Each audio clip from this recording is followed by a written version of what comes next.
गुरुजी प्रणाम। प्रणाम। मेरा नाम राजेश्वर नाथ चौबे, मैं जबलपुर से आया हूँ। जी गुरुजी, मैं ध्यान करता हूँ तो मेरे जो प्राण है वो हृदय चक्र तक तो आते हैं। जी। कुंडलिनी उठती है, मैंने कई बार अनुभव किया, लेकिन वो अपने आप गिर जाती है। उठती है और गिर जाती है। कहाँ तक उठती है? मूलाधार से उठती है। जी, मूलाधार से तो उठती है। कहाँ तक जाती है जो गिरती है? मतलब ऊपर ऊर्ध्व होती होगी? स्वाधिष्ठान तक आती है। तो मतलब थोड़ा ही उठती है। जी, और गिर जाती है। आप साधना कितना करते हैं? गुरुजी, सुबह करीब करीब 50 मिनट का टाइम मिलता है, 50 मिनट साधना करता हूँ। आधा घंटे करीब प्राणायाम 3 टाइम करता हूँ, और रात में 1.5 घंटे करीब ध्यान करता हूँ। टोटल ध्यान आपका कितना हुआ? लगभग 2 घंटे करीब गुरुजी। तो आपने कहा कुंडलिनी उठती, कुंडलिनी ऊर्ध्व किसने की आपकी? कुंडलिनी ऊर्ध्व नहीं हुई गुरुजी अभी तक।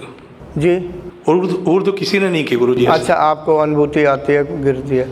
तो शुद्धता या उसमें इतना बल, अब ये मत कहना कि वो आदि शक्ति है, क्या है वो?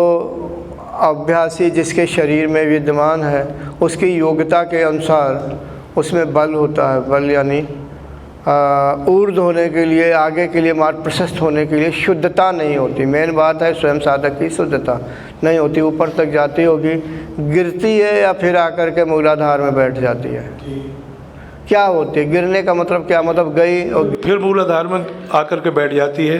फिर 15-20 दिन साधना करता हूँ, फिर ऊपर आती है। अच्छा, ये बात ऐसा बोलो ना ताकि मैं समझ सकूँ। आपको कठोर साधना करनी चाहिए, आपकी साधना कम पड़ रही है। जी।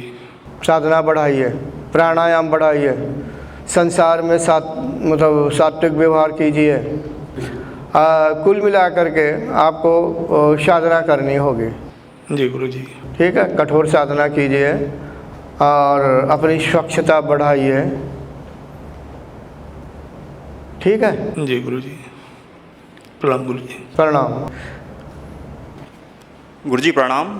प्रणाम। मेरा नाम कैलाश बरमोला है, मैं देहरादून उत्तराखंड से हूँ। जी। गुरुजी, ये जो कुंडलिनी मार्ग है मैंने अभी 3 महीने से शुरू किया है, जब रजिस्ट्रेशन करवाया था, और मैं ध्यान में बैठने की कोशिश कर रहा हूँ पर मुझे ध्यान नहीं लगता है। मैं क्या करूँ? समस्या में हूँ गुरुजी, बताइए। और अभी मुझे जानकारी मालूम चली है कि अब आगे से आप मार्गदर्शन भी नहीं करेंगे तो वो दूसरी टेंशन होगी। अब क्या होगा? अभी तो शुरुआत भी नहीं हुई थी और मैं प्रॉब्लम में आ गया हूँ। अभ्यास करें और क्या करें?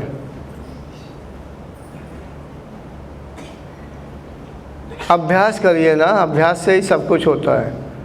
अभी से शुरुआत की, तुरंत क्या मतलब सफलता मिलने लगे?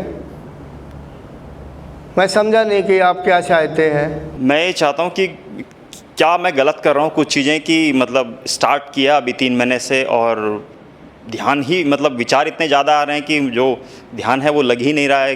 क्या प्रॉब्लम तो है? यानी इतने ही दिन में आप ध्यान लगाना चाहते हैं?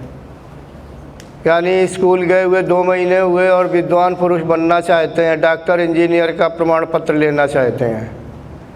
ऐसा नहीं होता। ये आपका जो संस्कार होगा चित्त का, जो पिछले जन्मों में किया होगा, वो संस्कार वर्तमान में किया होगा, वो संस्कार, उसकी शुद्धता, उसके आधार पे ध्यान लगेगा। अभ्यास करो, ये योग है। हम अनंत काल से जन्म लेते चले आए, कर्म करते आए, भंडार भरे हुए हैं कर्मों का, अच्छे और बुरे कर्मों का, और उसकी सफाई करनी पड़ेगी। कर्मों का बोझा है जो कम करना पड़ेगा। हम जो लिए घूम रहे होते हैं कर्मों का बोझा, विभिन्न प्रकार के शरीरों में भी जा कर के हम जन्म लेते हैं, तो ये सब कर्म कम करना पड़ेगा। चित्त शुद्ध होगा तो एक निश्चित अवस्था पर आपका ध्यान लगने लगेगा। और दूसरे बात, आपका जो खान पान है वो ज़रा बता दीजिए। वेजिटेरियन है, शाकाहारी हूँ। शाकाहारी हैं आप? मतलब 2009 के बाद, उससे पहले 9 तो के बाद, उससे ठीक पहले है। नॉन वेज भी खाता था। बस ठीक है, ये तो वो बात हो गई कि कैदी अगर 1 महीने पहले से छूट आया, नहीं भाई मैं तो देखो यहाँ हूँ, तिहाड़ जेल में थोड़ी हूँ, चाहे जीवन कट गया हो 20 साल का। समझ गए? आप शाकाहारी हैं तो आप शाकाहारी हैं, जो पीछे किया हुआ है उसको तो झाड़ू चलाओ उस पर। ठीक है गुरुजी। मैं ठीक है, स्वच्छता अभियान इस पर चलाएँ। स्वच्छता अभियान तो जानते होंगे ना। हाँ जी, हाँ जी। हमारे प्रधानमंत्री जी भी करते हैं यही काम, करते हैं। बिल्कुल करते हैं गुरुजी। आप झाड़ू लेके अपने चित्त पे चलाओ, दूसरी जगह नहीं, अपने साधक बन जाएंगे। गुरुजी, अब जैसे मुझे मालूम चला कि सर आगे मार्गदर्शन मुझे नहीं मिलेगा। जी जी। जैसे मैं एक एग्जांपल पहले भी, जैसे एकलव्य ने द्रोणाचार्य का स्टैचू लगा करके उनके आगे प्रैक्टिस किया था जी धनुर्विद्या के लिए, तो क्या मैं ऐसा भी कुछ कर सकता हूँ कि आपका तस्वीर को अपना गुरु मान करके मैं कुछ आगे प्रयास करता रहूँ जीवन भर? अगर ऐसा होने लगे तो आपको यहाँ आने की आवश्यकता नहीं थी और ना ही हमें यहाँ आने की आवश्यकता थी यहाँ बैठने की। मैंने इतने साधकों को और सभी को बताता रहता हूँ और बता रहा हूँ, यहाँ कई साधकों को बताया होगा कि योग गुरु आप तलाशिए। बिना योग गुरु के ये मार्गदर्शन में ऐसा नहीं होता है। वो तो भक्ति मार्ग में होता है कि एक बार दीक्षा ले दिए जाइए आप कहीं भी करो, लेकिन ये जो योग का मार्ग है ना, डायरेक्ट है, कठिनाइयों से भरा हुआ है, विहंगम मार्ग है। तो नीचे खाई खंदक, पहाड़, नदियाँ, नाले, पेड़ पौधे मिलेंगे, उनसे भी पार होना है।